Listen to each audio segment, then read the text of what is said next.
अस्सलाम वालेकुम नाज़रीन, मैं हूं तहरीम फातिमा और आप देख रहे हैं मेरा यूट्यूब चैनल। उम्मीद करती हूँ आप सब लोग भी खैरियत से होंगे। नाज़रीन, पाकिस्तान का पॉलिटिकल ग्राफ इंतहाई तेज़ी के साथ चेंज हो रहा है और आप कह लें जो खेल है वो ख़तरनाक होता जा रहा है। सोचा नहीं था कि इस रफ्तार के साथ, इस तेज़ी के साथ खेल ख़तरनाक होगा। वहीं दूसरी जानिब खान साहब की सज़ा मुअत्तलियों का मामला अगर आप देखें तो इमरान खान एक और केस में बाइज्जत बरी हो गए हैं। अभी कल तोशाखाना केस में इमरान खान की सज़ा मुअत्तल हुई, आज एक मज़ीद खान साहब ने कदम आगे बढ़ाया। तो ये के सज़ा मुअत्तलियों वाला मामला तो आप कह रहे हैं महज़ एक सिर्फ़ धोखा है, ये दिखावा किया जा रहा है। चलिए ये सारे के सारे खदशे अपनी जगह, लेकिन अच्छी बात कि खान साहब को आज एक और रिलीफ़ मिला। फिर वहीं साथ-साथ आज इमरान खान की अहलिया बुशरा बीबी को बनीगाला से अडयाला जेल शिफ्ट किया गया है और अडयाला जेल जाते ही उन्होंने एक बहुत बड़ा क्लेम किया है कि उनके खाने में ज़हर मिलाई जा रही है। वहाँ पर जाकर इमरान खान ने इस हवाले से क्या बात की और उन्होंने अडयाला जेल पहुँचकर मीडिया से क्या गुफ्तगू की, इन सब चीज़ों पर बात करेंगे। और फिर वहीं साथ-साथ इस्लामाबाद में एक बहुत बड़ी अलार्मिंग डेवलपमेंट सामने आई है। 6 जजेस जिन्होंने खत लिखे थे, अब उन 6 जजेस और मज़ीद 2 नए जजेस को खत मौसूल हुए हैं और वो खत कह लें मौसूल होने के बाद पूरा का पूरा सिस्टम हिल गया है। ऐसा क्या था उन खत में और क्यों पूरा का पूरा निज़ाम हिल के रह गया है, इन सब चीज़ों पर बात करेंगे। अगर अभी तक आपने हमारी वीडियो को लाइक नहीं किया तो वीडियो को लाइक भी कर लें और हमारे यूट्यूब चैनल को सब्सक्राइब भी कर लें। अच्छा जी, आज बनीगाला से बुशरा बीबी को शिफ्ट किया गया अडयाला जेल में। वहाँ पर जाकर उन्होंने एक क्लेम किया है कि उनके खाने में ज़हर मिलाया जा रहा है और उनके जो सोर्सेज़ हैं उन्होंने उनको बताया है कि आपको जो खाना दिया जा रहा है उसमें टॉयलेट क्लीनर डाला गया है। बारी पाकिस्तान तहरीक-ए-इंसाफ इमरान खान की अहलिया बुशरा बीबी ने इंकशाफ किया है कि इनके खाने में टॉयलेट क्लीनर मिलाया गया है। मुझे जेल में किसी ने बताया था कि खाने में टॉयलेट क्लीनर डाला गया है, इसका नाम नहीं बताऊँगी। शब मेराज के रोज़ मेरे खाने में टॉयलेट क्लीनर के 3 कतरे मिलाए गए। इनका मज़ीद कहना था कि तहकीकात से पता चला कि जो टॉयलेट क्लीनर है उससे 1 माह बाद तबीयत ज़्यादा ख़राब होती है, मुझे आँखों में सूजन हो जाती है, सीने और मैदे में तकलीफ़ होती है, खाना और पानी भी कड़वा लगता है। ये बात उन्होंने की है कि उनके जो सोर्स है उन्होंने उनको बताया है कि आपको जो खाना दिया जाता है उसमें हार्पिक डाला जाता है। अब ज़ाहिर-सी बात है, हार्पिक सफाई के लिए इस्तेमाल होता है और आपको पता है कि टॉयलेट क्लीनर के उसमें किस कदर आप वो तेज़ होता है। अगर इंसान के जिस्म में जाएगा तो वो किस कदर नुकसान पहुँचा सकता है। और दुनिया में और बहुत ज़्यादा इस तरह के जो है ज़हर बनाए जा चुके हैं कि आपको पता भी नहीं चलता। आपके वो खाने में मिला दिया जाए और जब पोस्टमार्टम होता है तो उस रिपोर्ट में भी शो नहीं होता कि किस किस्म का ज़हर दिया गया, ये किस तरह इंसान की मौत हुई है। तो ये बात उन्होंने की है और कहा है कि इससे पहले भी 3 कतरे उनके खाने में मिलाए गए थे। अच्छा जी, सहाफ़ी ने पूछा कि पहले आपकी जानिब से बयान आया था कि शहद में कुछ मिलाया गया है।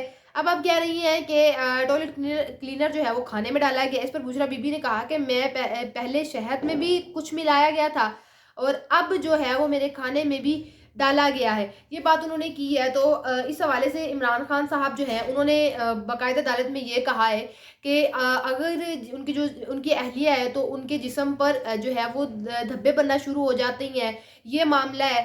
तो अदालत से उन्होंने दरख्वास्त की है कि शौकत खानम के अस्पताल के जो डॉक्टर्स हैं वो आकर इनका चेकअप करें। ये सारा मामला है। इससे पहले इमरान खान को लेकर भी बड़ा कहा गया था कि खान साहब के खाने में ज़हर मिलाया जा रहा है, खान साहब की जान को खतरा है। फिर वहीं साथ-साथ जो इमरान खान को आज रिलीफ मिला तो उस हवाले से बात करें तो पाकिस्तान तहरीक-ए-इंसाफ के कायद इमरान खान को थाना मारगिला में दर्ज मुकदमे में बरी कर दिया गया है। जुडिशल मजिस्ट्रेट मुरीद अब्बास ने थाना मारगिला के मुकदमे में तमाम मुल्ज़िमान को बाइज़्ज़त बरी कर दिया। पाकिस्तान तहरीक-ए-इंसाफ के बानी इमरान खान के साथ-साथ साबिक वफाकी वज़ीर असद उमर और जो दीगर शरीक मुल्ज़िमान हैं समेत मुस्लिम लीग नून के मौजूदा मेंबर जो है कौमी असम्बली राजा खुर्रम नवाज़ भी बरी होने वाले में शामिल हैं। मुल्ज़िमान की जानिब से वकला सरदार मसरूफ़ खान और आमना अली जो है अदालत के सामने पेश हुए थे। तो एक और जो मुकदमा खान साहब पर किया गया था, मतलब खान साहब को माइनस करना है किसी न किसी तरीके से, छोटे-छोटे मुकदमे खान साहब पर किए गए। तो कल तोशाखाना में खान साहब को रिलीफ मिला, आज एक और मुकदमे में खान साहब को रिलीफ मिल गया। अच्छा, अब बात करें तो एक बड़ी अलार्मिंग सिचुएशन सामने आई है। जो 6 जजेस ने खत लिखे थे अदलिया की आज़ादी के लिए पहला कदम उठाया था कि अगर उनके कदम उठाने से ही अगर पाकिस्तान की अदलिया आज़ाद होती है तो क्या ही बात है। तो अब उन जजेस जिन्होंने खत लिखे हैं उनको अब कह लें कि धमकियाँ दी जा रही हैं और ये दिखाया जा रहा है कि आपको बड़ी आसानी के साथ रास्ते से हटाया जा सकता है और एक आप कह लें कि पहली धमकी उनको दे दी गई है। 6 जजेस जिन्होंने खत लिखे थे, 6 जजेस और मज़ीद 2 जजेस को वो खत मौसूल हुए हैं, और किस तरह का उसके अंदर केमिकल मौजूद है, किस तरह का पाउडर है, इस पर बात करते हैं। इस्लामाबाद हाई कोर्ट के जजेस को मशकूक खत मौसूल होने पर अदालत की इंतजामिया ने दहशतगर्दी के दिफात के तहत FIR दर्ज करने का हुक्म दे दिया। इस्लामाबाद हाई कोर्ट ने इस मामले पर IG इस्लामाबाद और DIG पुलिस को तलब कर लिया। Senior court reporter Saqib Bashir के मुताबिक इस्लामाबाद हाई कोर्ट के जज के खत के बाद नई सूरत हाल सामने आई है, जहां इस्लामाबाद हाई कोर्ट के जजेस को मशकूक खत मौसूल हुए हैं। इस हवाले से अदालती ज़राए का कहना है कि एक जज के स्टाफ ने खत खोला तो इसके अंदर पाउडर मौजूद था। खत के अंदर डराने धमकाने वाले निशान भी मौजूद थे। अंदर डराने धमकाने वाले निशान भी मौजूद थे। किसी खातून ने बगैर अपना एड्रेस लिखे खत हाई कोर्ट जजेस को अरसाल किए हैं। उन्होंने मजीद बताया कि इस्लामाबाद पुलिस की जो स्पेक्ट्रम की टीम है इस्लामाबाद हाई कोर्ट पहुंच गई है। अभी टीम तहकीकात में मशगूल है और ये पता चलाने की कोशिश की जा रही है कि ये पाउडर क्या है। अब आप इससे अंदाजा लगाएं कि जो जिन 6 जजेस ने खत लिखे हैं, 6 वो मजीद 2 8 जजेस को डराने धमकाने वाले खत अरसाल किए गए हैं, खत मौसूल उनके हुए हैं उनको। अंदर पाउडर है, अब वो पता लगाया जा रहा है कि पाउडर किस तरह का है। अभी भी इससे अंदाजा लगाएं, अगर उनको डराया धमकाया जा रहा है तो इसलिए कि उनको कमज़ोर करने की कोशिश की जा रही है। इससे ये बात तो वाज़ेह होती है कि जो उन्होंने इस कदम उठाया था अदलिया की आज़ादी वाला, और ये कहा था कि अदलिया में इंटरफेयर किया जाता है, तो पहली बात ये सच साबित होती है कि जो उन्होंने बात की वो बिल्कुल सच्चे हैं, उनकी बात में सच्चाई है, वो झूठ नहीं बोल रहे। अगर वो झूठे होते तो उनको ये इस तरह के जो है धमकियाँ क्यों भेजी जाती, इस तरह के खत क्यों भेजे जाते? मतलब कि अगर वो सच है तो उनको इसीलिए डराया जा रहा है कि अपनी बात से पीछे हट जाएँ, अपना स्टेप बैक कर लें, ये मामला है।